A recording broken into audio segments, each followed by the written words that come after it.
in economics at the University of Southern California, among other very impressive accolades. Please enjoy our music until, let's give it another minute or so until we start.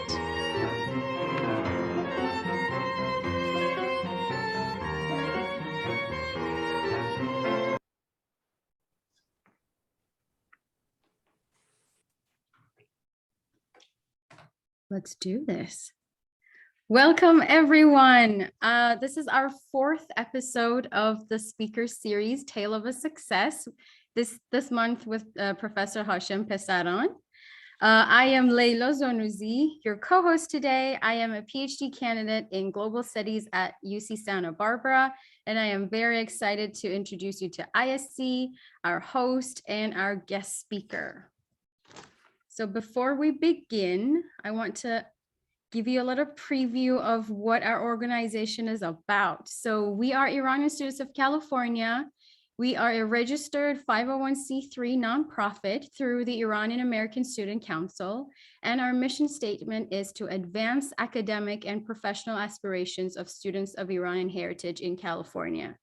We do that through providing community building, professional development and mentorship, and our speaker series. Previously, we have hosted Ali Qudsi, Kayvan Mohajer, and Nargis Bani Asadi, and you can see those episodes on our YouTube channel. As you can see on the right hand of the screen, we've got our socials lined up for you, and we have highlighted the Iranian student organizations across the state that we have connected on this or at this organization.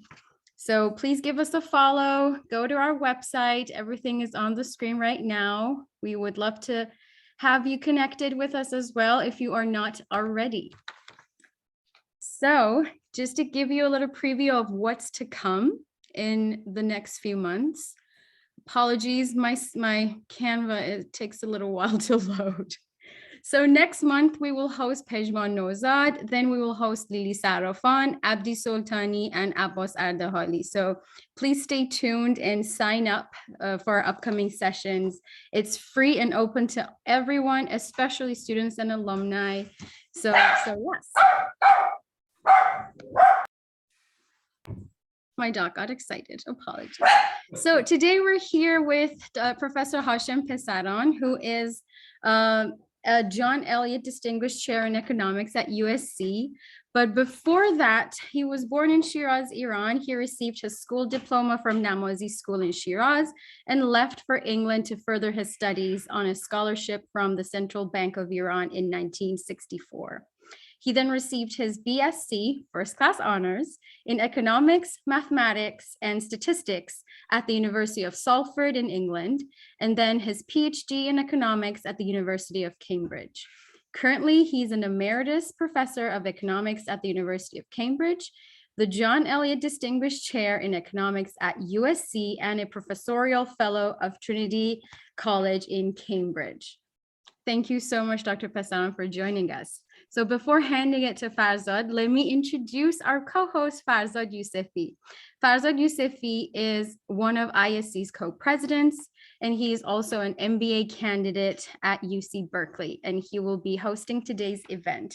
Without further ado, I'm handing it to Farzad. Take it away. Awesome. Thank you so much, Leila. Thank you, everyone, for joining us tonight on a Thursday night for this awesome conversation. It's an honor for me to be here with you all and with Professor Pesaran. So let me, at this moment, invite you, Professor, to the virtual stage with me to say hello to our audience, and then we can get started. Hello to everybody. It's great to talk to all of you, and it's also a privilege for me to talk to young leading Iranians all over the world, including California. I'm always proud to see such successful, very oriented and motivated Iranians all over the world. Awesome. Thank you. Yeah, thank you for being with us.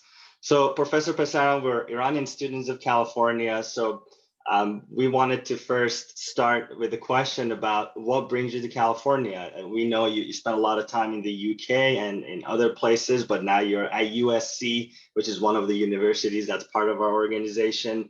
So tell us a little bit more about your current role, how long you're here, and what research you're working on. Well, as it happens, I was in Cambridge. I actually came to California, to UCLA first in 1987, some time ago. And then I came visiting, and our family loved it. So when we went back to Cambridge, and then they gave me an offer of a very good position to come back to UCLA. And we did come back to UCLA. So I was professor at UCLA for 2-3 years. I was, as they say in their books. So, but for family reasons, which I mean I can explain later, I decided it's better that if we go back to Cambridge to bring up the large family. You know, we had 3 children. We were blessed with the 4th, and my wife wanted the 5th. And I thought having 5 children, which is balancing, but maybe not in Los Angeles. So I decided to go back to Cambridge. So there's, you know how it is, whenever I decided to leave somewhere, they said, okay, why don't you just take a 2 years leave? I mean, that's what happened in Cambridge. They said, okay, if you want to go to California, just go.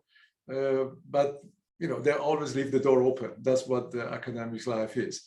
So we went back to Cambridge. So therefore, USC wasn't on the radar, as it were.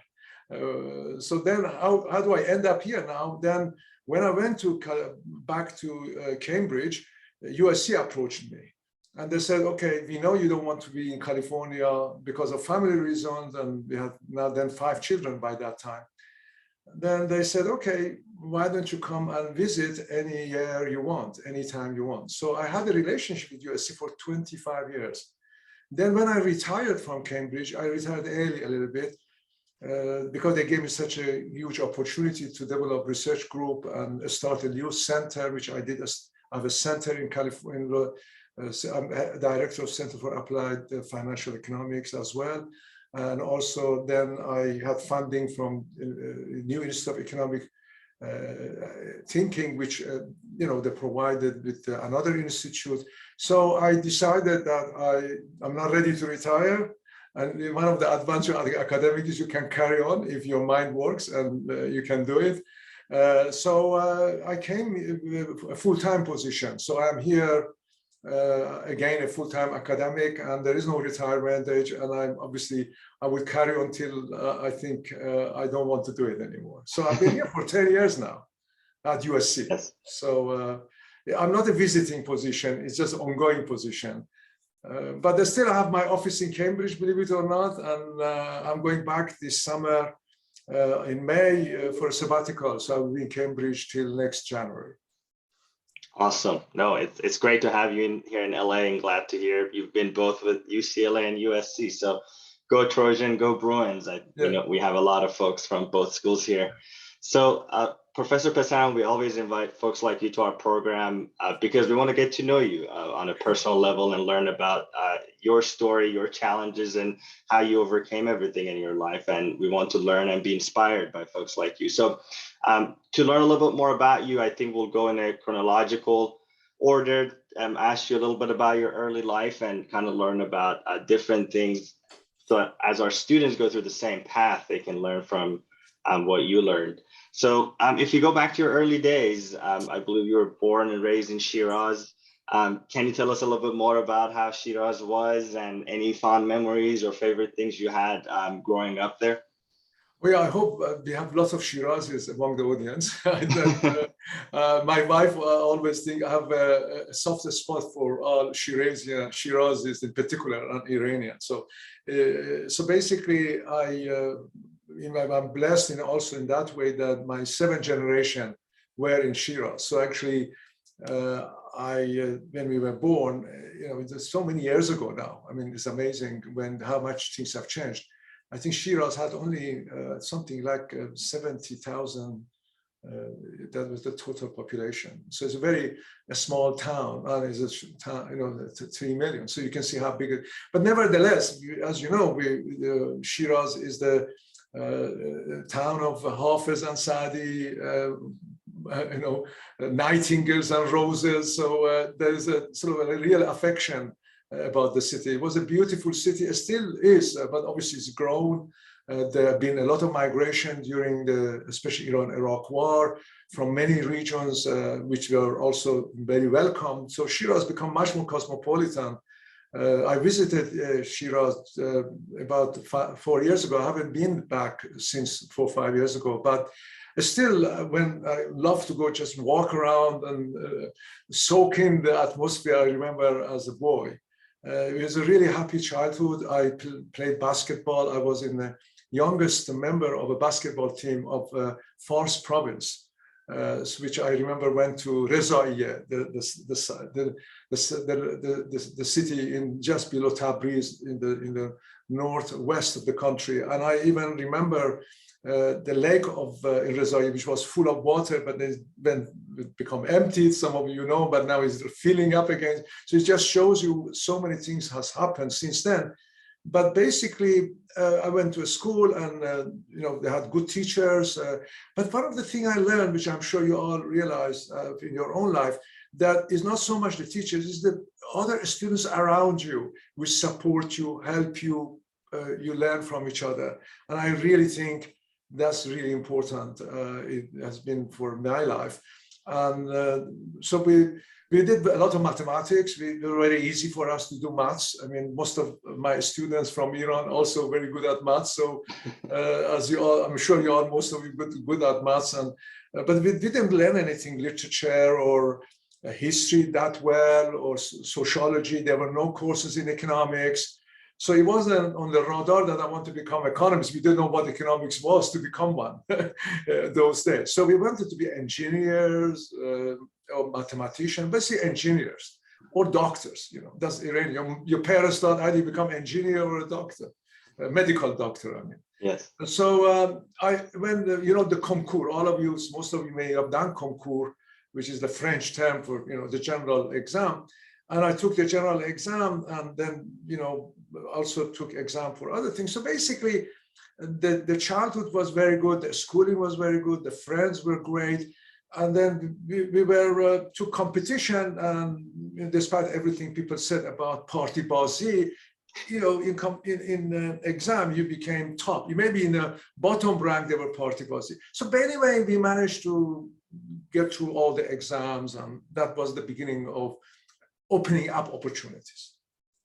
Got it. No, thank you for that. And yes, Shiraz is one of my favorite towns too. Yeah. Definitely visiting Takht Jamshid was a great experience back in the day. So you touched on it a little bit. Obviously, a lot of Iranian kids are good at math and science, and folks go into medicine or engineering. So this is kind of a two-part question. First, how did you decide on, I think you did math, statistics, and economics. So at what point was it in high school, and was there a moment that kind of got you to make that decision? And then the second part is what took you to England versus going to school in Iran? We're kind of curious how that happened. So please walk us through that a little bit. I mean, when I saw your question, and then you're now presenting it very well here, one of the struck me that I didn't make choices. It just happened. most of the time, I tell you what the key choices I made later, but this was one of them. So what happened? You took part in this concours, and then you get ordered. We get top order. So I got to the technical university, which is now Sharif. And but they didn't know Sharif. It was just Technical University, used to be called the Tehran University, technical part of it. And we also took part, become oil engineer in Abadan. In the Abadan university I think it's the largest oil refinery in the world, 750,000 barrels a day. Just to give you how much it is a day. This is what President Biden today announced, that America is going to release reserve 1 million barrels a day. So therefore, Iran was producing 750,000 barrels a day. And oil engineering became very important in Iran, as you imagine. Also, I applied to going to Beirut, of all places, because there was also American University of Beirut. So they told us, you apply everywhere. You know how it is. You're Iranian, love Iranian in a way. They diversify, they apply everywhere. So basically, I got into all of them. But then I chose to go to Abadan. oil refinery. So my choice was to become oil engineer. In fact, it was all the sort of the teaching was in English. So the first thing they asked us to do is to go during summer before the school starts to learn English and then learn about the atmosphere. So we went to Abadan.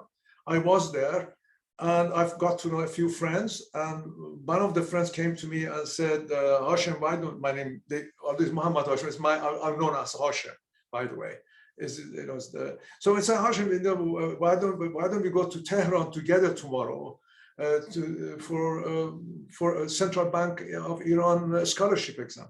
I said, I don't know anything about it because I was in Abadan, all the letter gone to, I have no clue. So it's just by chance. If this person wasn't also invited to go to Tehran to take part in the exam, I wouldn't have gone, and I wouldn't have got the scholarship, become oil engineer.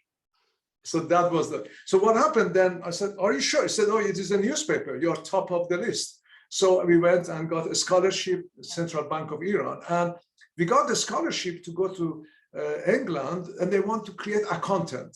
The governor of Central Bank was an ivory tower institution in Iran at the time. It was established in 1959. There were no central bank in Iran before 1959. Central bank is like Bank of England or Federal Reserve Board, basically. It's not an ordinary bank, and it didn't exist in Iran. Remember, I'm talking about 1964. So the bank was only 5 years old when they got a scholarship. And the idea was there were 12 of us eventually to become chartered accountant, which is like certified accountant. So we weren't supposed to become economists. So then why did I go to England? Is the allure of going abroad. They say, so we left, instead of becoming oil engineer, we went to England to become accountant. So that was it. No economics at the moment. So what happened then? Yeah, you see, this is the first step. So the question is, what do we do when we arrive in England? They didn't accept Iranian diploma. Don't think, when I got my PhD in Cambridge, when I went to go USC, in America, they didn't accept Cambridge University degree. I had to send my PhD and documentation to some office to approve it. So it's not just, so basically they didn't accept our diploma. So we had to sit A-level, advanced A-level, which basically, those of you that English studies is a part of entering university. You have to take advanced studies in 3 subjects. So we had to start a school again, as it were. But then we were so good, we finished everything 5 months instead of 2 years. Wow. It's literally true, all of us. I remember the whole of the class were Iranians, and we all became Manchester United supporters because the college we went to in Manchester was next to Old Trafford. Old Trafford is the house of Manchester United. So basically we were, it was an amazing time. It was 1964, you have Beatles, you have Rolling Stones, the world was changing, the Vietnam War building up. It was amazing environment for us to learn. So many things to learn. We came from Shiraz all the way thrown to Manchester. This is sort of you didn't have internet, you didn't have connection. You had a letter to send to our family, take 3 months to get the letter back. You have to rely on yourself or each other. And that's what we did. So we were supposed to be accountant, effectively. Got it. So what changed then that you decided to drop accounting and pursue economics? Again, a chance, right? So what happened that because we finished A-level 5 months, literally 5 months, we arrived there in November and we take the exam in May. So then we got all the A-levels, we got all grade A. I remember in England, they used to give you mathematics exam question, which was basically 12 of them. And if you answer 4 of them completely, you get 100. I think I got 145. So basically, most of others did the same. And we did applied mathematics. We did like physics, basically. We did mathematics, and we did Farsi as an A-level. So because we couldn't do economics. It was too complicated for us. The language barrier, no background. So anyway, that was enough to get us to a university, but we hadn't applied to go to university. So we all were ready to go to university. So what happened, university in Salford was starting, and they were starting this new course, which was mathematics, economics, and statistics. So 9 of us were accepted en masse. We all get together, still we meet every month on a Zoom or before together. So we were all together. I remember in our class, there were 9 of us, and there's 1 Englishman. That was, so we are all Iranians. So that we talked, we basically took the degree. All of us obviously did well. I was the only one who got first honors, basically the top, grade. And then, a lot of people said, why don't you do a PhD? Then I had to convince the Central Bank of Iran to do a PhD. So we did economics and statistics and mathematics because this course became available, which was really a leading course. At the time, nobody taught mathematics and economics together. Mm-hmm.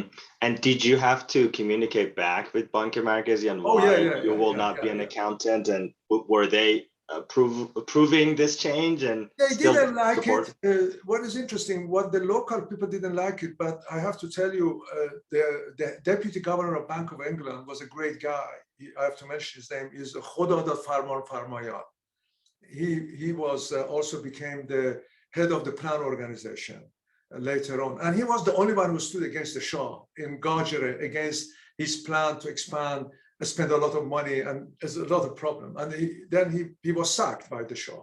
So he was the one who had got his PhD from Stanford, if you follow him. He was, remember a long time ago, he got his PhD from Stanford. So he knew how important it is young Iranians, if they are talented, to be able to go to do a PhD rather than become accountants. So he made the exception. I wasn't the only one. So he made the exception. We were 12 of us all together, as I said. He made the exception for 3 of us. I was allowed to do a PhD. I had the choice between Berkeley and Cambridge. Then we can talk about why did I choose Cambridge. We can talk about that later. And Berkeley was also during, remember, now 1968, and you have all this thing going on in, the Vietnam War, all the demonstration. Anyway, he made an exception also. Another one of my colleagues were allowed to go to Harvard to do a degree in statistics. And the third one was allowed to go a degree in UCLA in economics. So out of the 12, they allowed 3 of us to do PhD. So it's very good.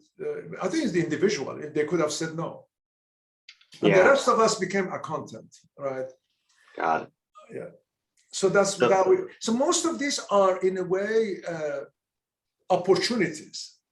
But you make, as I said, in life, you never know what's going to happen. So what you need to be ready to take opportunities when come your way.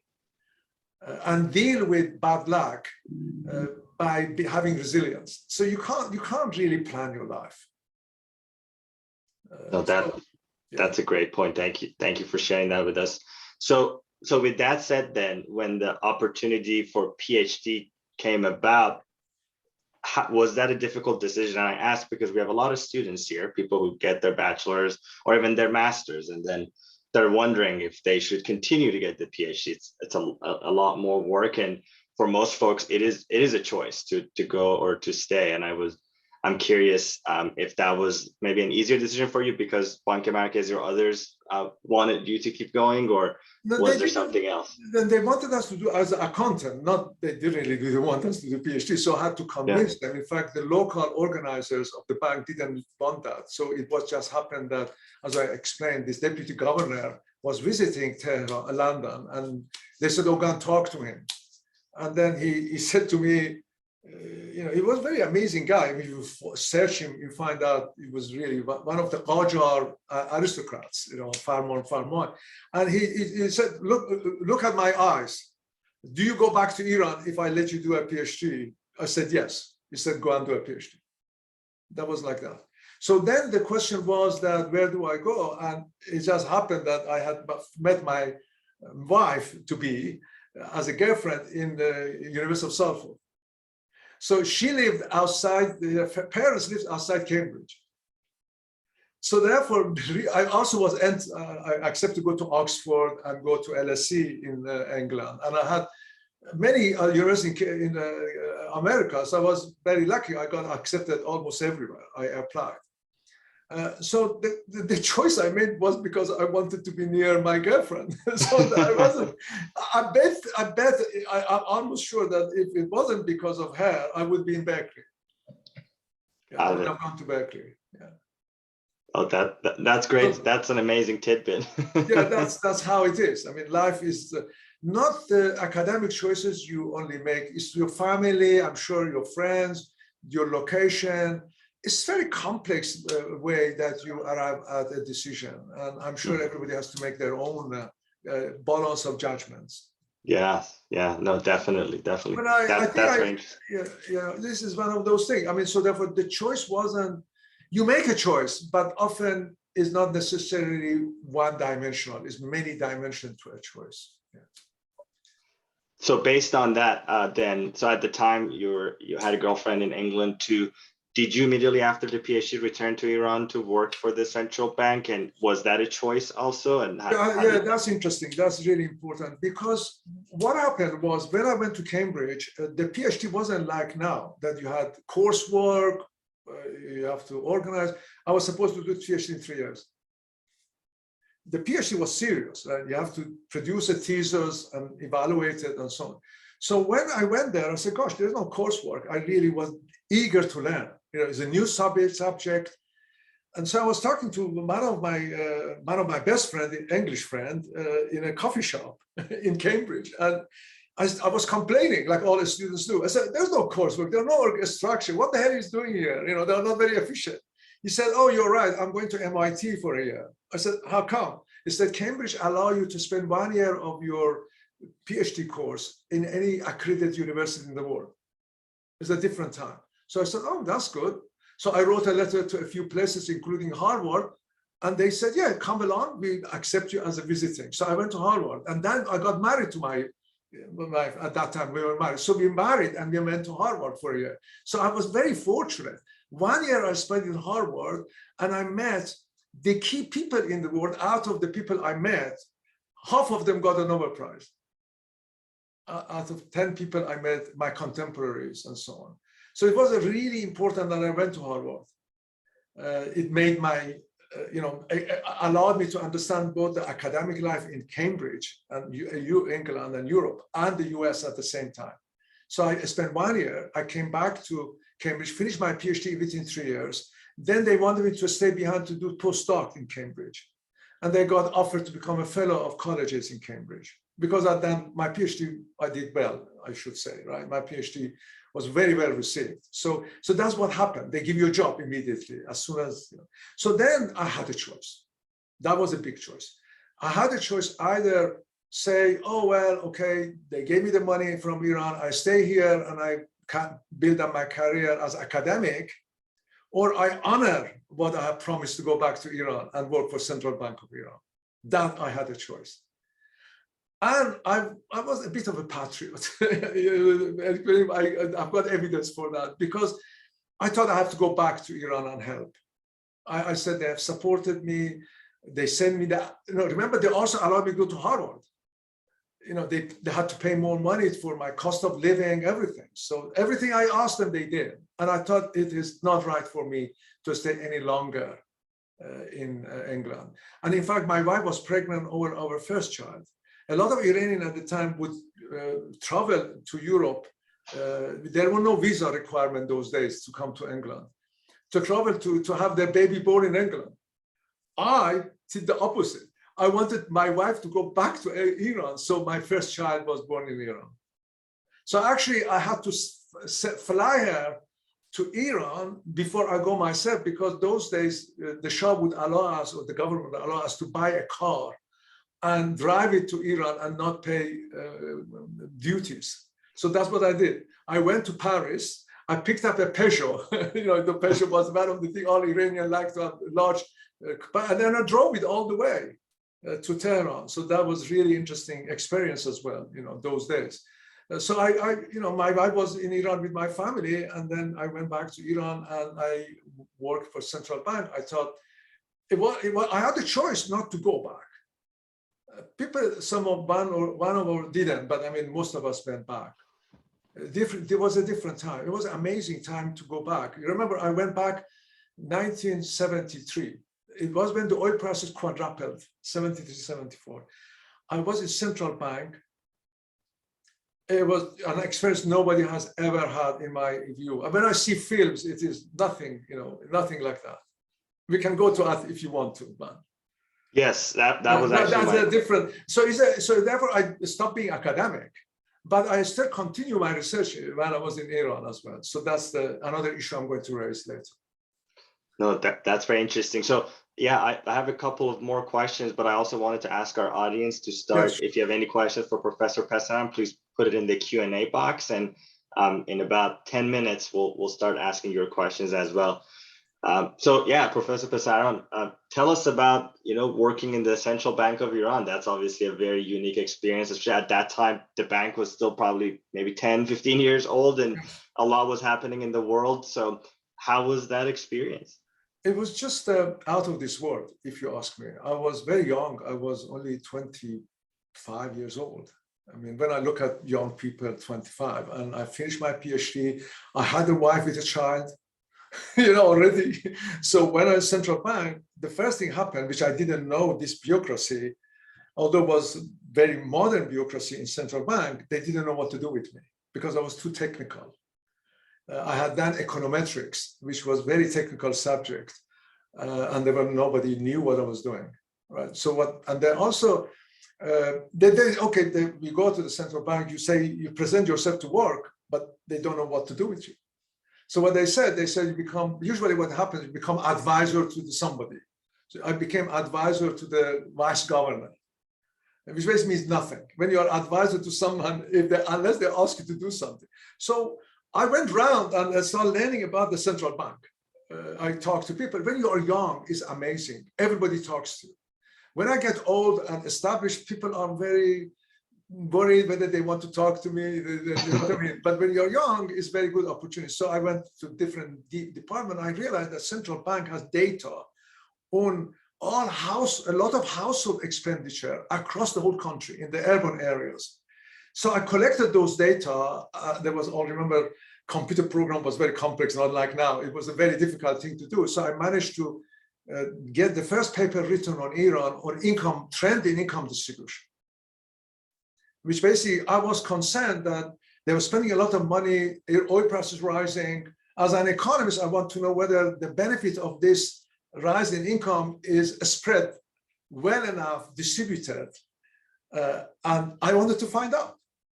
And I managed to get the data. I think I was the first to do that, to be honest. So I got the data of household expenditure, because from household expenditure, you can categorize household by their decile of income. You say there are lowest income, second lowest, third lowest, all the way to the top, the highest. From across years, you can find out whether inequality of expenditure, which is similar to income, whether it has been rising or not. And I wrote a paper and showed that it's rising. It was basically worsening. Inequality in Iran was worsening. And I didn't know that ILO, International Labour Office, was also doing similar studies on Iran in secret. Because I was young and naive. I thought I can do anything. I didn't think, oh, it's politically not correct to do it, or somebody from Sabah comes and asks, why do you do it? So I just did it. That paper is well established now. So then what happened? I presented in a big conference in Persepolis. And then they wanted to publish it. I don't know. Then I wrote back to the bank to allow me to publish. They said, you cannot publish it. The governor of the banks told me, I remember he said, do you want Sabak? You all know who Sabak was, right? The secret police of the Shah.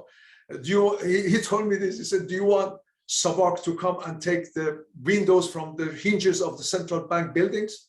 That's what he told me. This is what his first was. So I said no, and then he got to know me, and then he made me head of research department. So it's very interesting. As people say, how did you suddenly become head of a research department central bank at the age of 26? It's because they realized that I don't know why. To be still, it's unknown to me. I was very young. But remember, that department has 70 people working for me. And that allowed me to learn about the whole of Iranian economy. And during that time, I also taught in Tehran University because I had to make more money. My family is growing. We weren't paid much. So I worked in the Institute of Advanced Statistics. I developed econometrics I translated econometrics for a student. Now some of the people use the phrase I just invented because there were no words, right? I give you an example of it. Was called autocorrelation, right? One of the things, autocorrelation. So I said, what is it? I said, auto means khod. We call it khod hambastegi. So I created the word. That's quite a nice word. So basically you develop, you work, and then obviously I had to work with a lot of people, get to know a lot of in the government. There's a longer story, but then yes, then that's I don't want. So basically, that was really amazing time. Oh, I can only imagine. Yeah, and to your point, there's so much more we can ask in details, but there's limited time and then people can talk. Yeah. So no, we appreciate you sharing, and there's more that I want to learn about you. I think looking at your history, I think at some point you left Central Bank to go to the Ministry of Education at the time, and you were the undersecretary. So tell us about how that happened. Yeah, and what was the direction. Yeah, it's very odd when you look back, but. What happened that when you have to go to the military, all you have to be conscript. You all know that Iran still has to do that. So then the governor of Central Bank, which is a very great economist who passed away, Mr. Yagane, Dr. Yagane, I should say, he wouldn't let me go to do my military. Every time I presented myself to do military because I wanted to, otherwise I couldn't leave Iran to go to any conferences. I wouldn't have a passport. They wouldn't let me leave the country. So he wrote a letter to some government, some military officer, where we need this person, postpone his military. So when Mr. Yagane stopped being a head of the central bank, we had a new governor, and then I managed to get away. But that time I had to go to military. And that wasn't many of those days when you got a PhD, they allowed you to teach university as a part of your military and go to summer camp in order to learn the military thing. But I wasn't allowed, so I went to the ordinary military with all the young Iranians. And that was another opportunity because I got to know hundreds of Iranians who were educated in Iran. They only got bachelor degree. I never come across the people, right? Because I left Iran, right? That was amazing opportunity. And military environment, everybody talks to each other. So they brought me books to read, and because they knew I got PhD, right? They knew I was the head of research department before coming to military. They got to know that. So they bring me books, and they brought me books which all suddenly realized is to do all the revolution which didn't happen. They were all a lot of group of people. So when my military service finished, I had two children by that time, and a young wife. And I was worried that what happens to me? Because I finished my 6 months, and then I was offered because of my research on in the bank and my research on income distribution and social thing. Then the new minister who wanted to become the Minister of Education had known about me, and he wanted to set up a bank Farangian, in other words, a bank for teachers. And then he said, "Oh, let's get Hashem to set up the bank for teachers." It still exists, Bank Farangian. So I was recruited to the Minister of Education to do that. But let me tell you one thing, although I've talked too much, but let me tell you this, at the age of 28 now, when I went I was the youngest undersecretary. And then when I went to the Minister of Education, after 1 week, the minister phoned me. He said, "Hashem, I've heard that you have women. They said you have women in your room." I said, "What are you talking about?" They used to have Shabname. You know, Ruzname? Shabname means nightly, which is basically like nowadays people write gossip about it. They basically is like political assassination method. So in fact, I was so young that I had 2 assistant secretaries, which we thought they were old. They were middle-aged. We call them old. When you are young, 27, you think anybody 30, 40 is old. So we said, okay, I got those 2 ladies used to come as chaperone me. Ah, So I had chaperone, believe it or not, to protect me against gossip. So that was that sort of life I had to live. So I learned that. I remember when back to Cambridge, the first time I had to teach young girls in my office, I felt uneasy about it. So I tried to leave the door open way before all these issues arose. So I was subject reverse discrimination. So basically, so this was a very strange environment. We can talk about it for a long time. So basically, I end up in Ministry of Education because I was not sure whether I would have a job. And if somebody offers you a job, and I said, okay, why not? It's a new experience. And that wasn't bad, but it was difficult for me. It wasn't my area. I was too young for that position. Remember, Minister of Education is dealing with 500,000 teachers. But it allowed me to basically know the country. Went to Khuzestan, to Azerbaijan, to Khorasan, to Bandar Charbahar. So I just actually allowed me to learn about my country, which is very rare. amazing. So that was, it wasn't the right job for me given my background, but it, it's opportunity. You turn it into positive rather than negative. Yeah, no, absolutely. Absolutely. Yeah. So maybe now I'll turn it. I had more questions, but I also want to make sure our audience have submitted a few great questions that I want to ask you, Professor Pesaran. At the same time, there's a little poll that we would appreciate if everyone in the audience can fill it out while we go through these questions. So there's this first question from Amir Hosseini, and I'm going to actually combine it with the question I had. So Amir's asking, what has been the most important challenge in your life and how did you overcome it? And if I may, I'll add to it, was there also a defining moment in your life, Professor Pesaran, that maybe cleared the path and you knew where your career was going after that? So maybe the two together. I think, I think the most obviously challenge has been revolution and how I dealt with it personally, with my family and my career. I mean, we went back to Iran to stay. My wife was pregnant when revolution started on our third child. So all our first three children were born in the same hospital, Tehran. And she was pregnant when there was curfew, or military government in Iran. When I was in Ministry of Education, when the military government, I remember that Admiral, I can't remember his name, he was a young, shining Admiral of the Navy, was in charge of the Ministry of Education, which I had to talk to and deal with.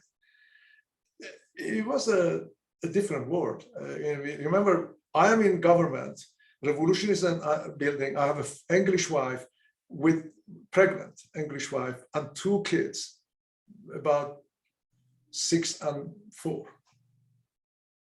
I didn't have any money. It's absolutely the truth. And remember, I hadn't been in Iran that long. I wasn't a part of establishment. I was just good at my studies, right? It's just basically, so that's a challenge. What do you do then? But I was fortunate that Cambridge University, Trinity College, which I'm now also still a fellow, they offered me a position 2 years before revolution. And I wrote back to them, I said, thank you very much for the position. It was great. You know what, Iranian very polite. When somebody offers you something, you don't say no. You say, thank you, and they appreciate it. But I wrote back and said, I can't because I have to go to military. Thank you very much, but I can't at the moment. I didn't say I can't, I said at the moment I can't. Then wrote back and said, well, the college has done something unprecedented. They're going to offer you the position the next 4 years. Anytime you want, you can take the position. So that's what, I don't know what you know, in finance, it's called option. Yes. But I didn't have to pay anything for that option because of the option. So when revolution happened, was not happening, I had the option that to go to Cambridge. So that was the challenge, that what do I do now? However, I knew that I didn't predict revolution, but I knew the Shah's regime is not sustainable. And a lot of people who talk about it, they say, well, what if revolution hadn't happened? What would have happened? I don't know the answer, but my evaluation was at the time, it was not sustainable. The regime could not be sustainable. We didn't know what's going to happen after. What sort of regime would happen, what sort of change would happen. I couldn't predict it, but it was enough for me to make the biggest decision of my life. Send my wife away with the children as soon as the baby was born. And the baby had to be induced, by the way, because there was a curfew. It was a very difficult time, and so for many people, I was fortunate, but then I managed to convince the military person who was in charge of Ministry of Education to let me resign. They wouldn't let, if you don't let you resign, you don't get a passport. If you don't have a passport, you can't travel. So a lot of people helped me to get a passport, and I left Iran totally legally. I mean, if I hadn't left, probably would be in prison, most likely. So it's one of those things. This is a challenge, but you have friends, you help, you just make the right judgment. If I had delayed by a month, everything would have been very different. So you had to make quick decision. So that was a difficult. I mean, a lot of went through that. I was very fortunate in many ways because I had a job to go to. So that's why Trinity College is like my, when you become a refugee, I'm a classic refugee.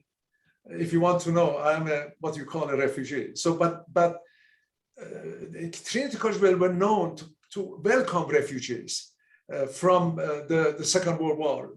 A lot of philosophers and mathematicians from the Second World War, they were that. I'm actually, if you look at the main book of Trinity, I am given as the example of a refugee that they welcome back, and I was very grateful to them to allow me to come back.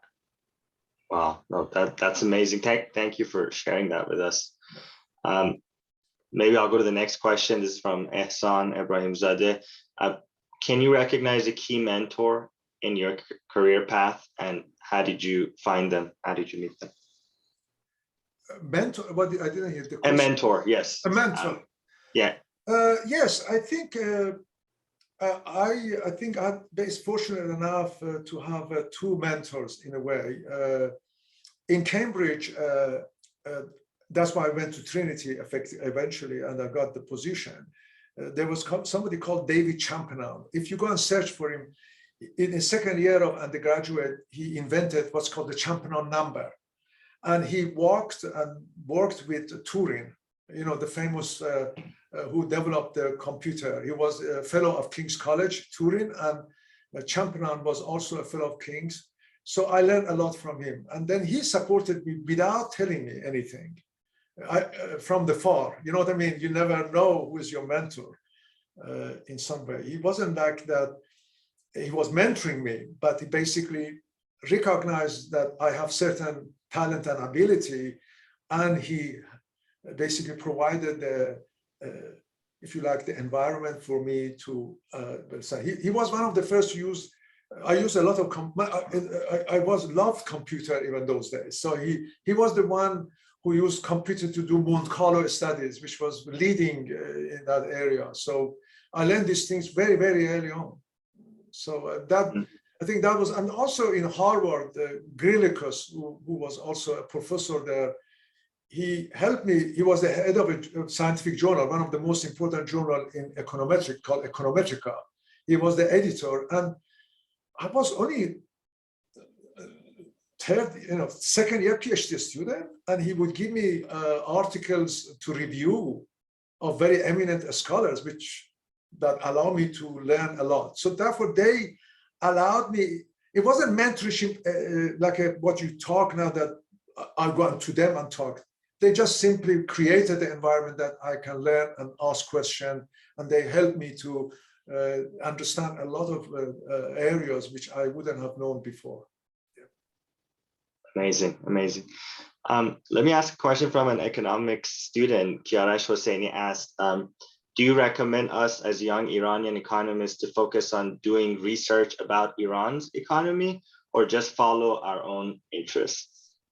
Well, you see, this is interesting. I've been, I've set up international, I was one of the founders of International Iranian Economic Association, which we hope, and I've got lots of PhD students Iranian who work on Iran. 3 of them I can mention later. But the question you're raising has been raised to me by others as well. Like, for example, Iranian economists who are in IMF are not allowed to work on Iran because of the conflict of interest. But if you're academic in some university, there is a conflict here. I understand that, because to publish in good academic journal, you may have to write very technical, as I've done, very technical paper, which may not be related to Iran, right? So that's for career. What I did, I wrote a lot of papers on Iran, but I not consider them as a part of my career academic path, to be honest with you. So when I get evaluated or have been evaluated, it's based on my non-Iranian articles, although I've written 25 articles on Iran. In fact, the reason why I got the job first to come to UCLA is because the Near East department of UCLA, they have seen my papers published in the flag International Middle East Journal. They wanted me to become a member of Middle East department. And I said, no, I'm an economist. I do publish. So I'm not saying I loved what I was doing about Iran, and I learned a lot when I was in Iran, so I could do it. But I can't expect all Iranian economists abroad to learn on Iran. But I hope that you will find the time to do it. But I know for your career, you have to publish in top journal, and it may not be possible to publish papers on Iran in top journals, unfortunately. But I hope you continue. I encourage you to do it on the side, like a hobby. Sure, that sounds great. So one question we always ask, and we're coming up on time here, Professor Pesaran. We have a diverse set of students here. We have undergraduates, graduates, people who moved to the US at different times. Some were born here. Is there a piece of advice that you would give to our students, and you can give it to a specific target group or in general, anything you want to share with students from your experience? I think it's a great question. I think one thing I've learned is that you really need to do what you like and what you're good at. Don't do things just because you think others like you to do, in my opinion. It doesn't work. But don't do things you're not good at either. Or try to become good at it if you want to do something.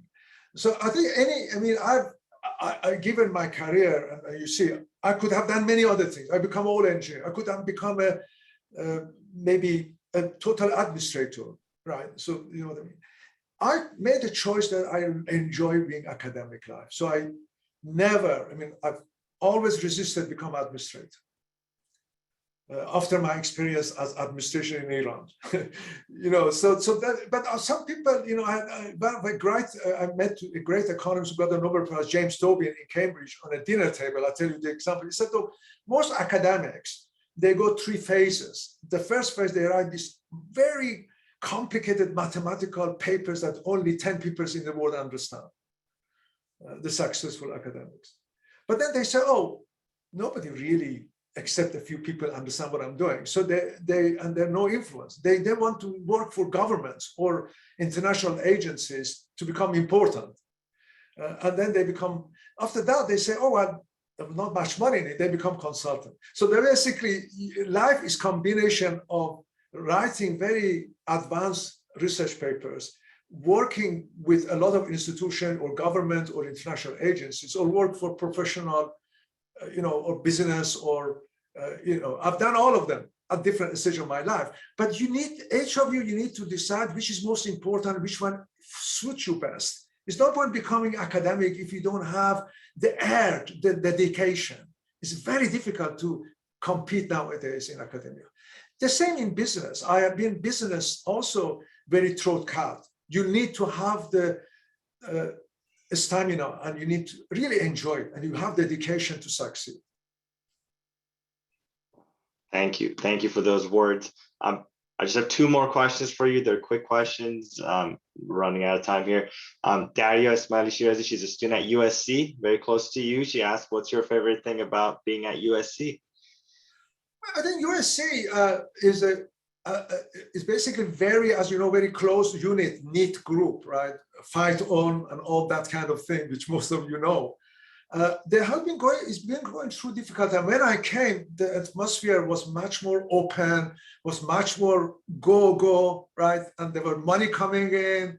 But as you know what happened, there were a lot of scandals and we are going through difficult times. But I'm very hopeful that we can come out of these difficult times, not only the COVID, but the scandal. So USC was hit by scandals and the COVID. I think we are coming out of it gradually. So it's a great school to be in. I've been always supported.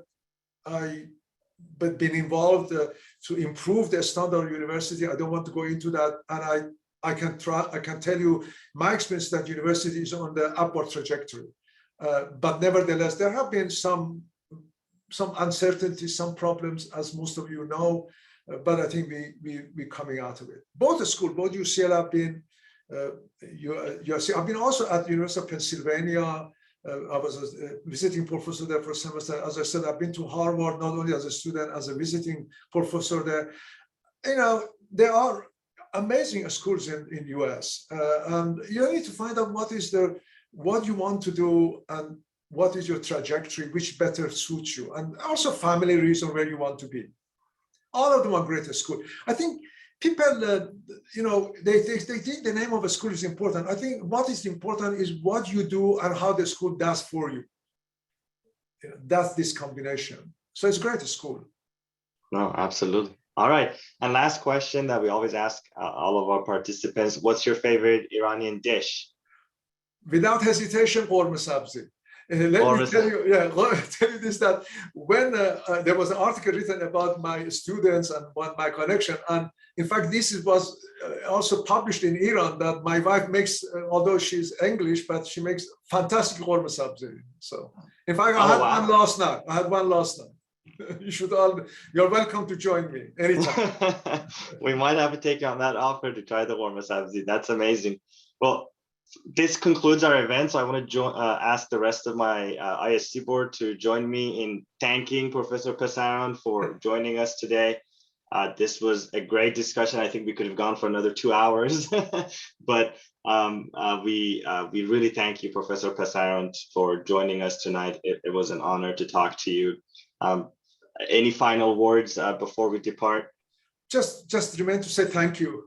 And then I wish you all the best of success. I know how difficult time it is, especially for young people. And I'm optimistic that you all come out of it well and they connect with each other more. And I think supporting each other is the most important thing at the moment, in my view. Well, thank you. No, thank you so much. And thank you to our audience. I wish you all the best. I wish you all the best. Yes, thank you so much. Thank you, everyone, and have a good night and have a great weekend. Bye-bye. Take care. Bye-bye. Bye-bye. Thank you again.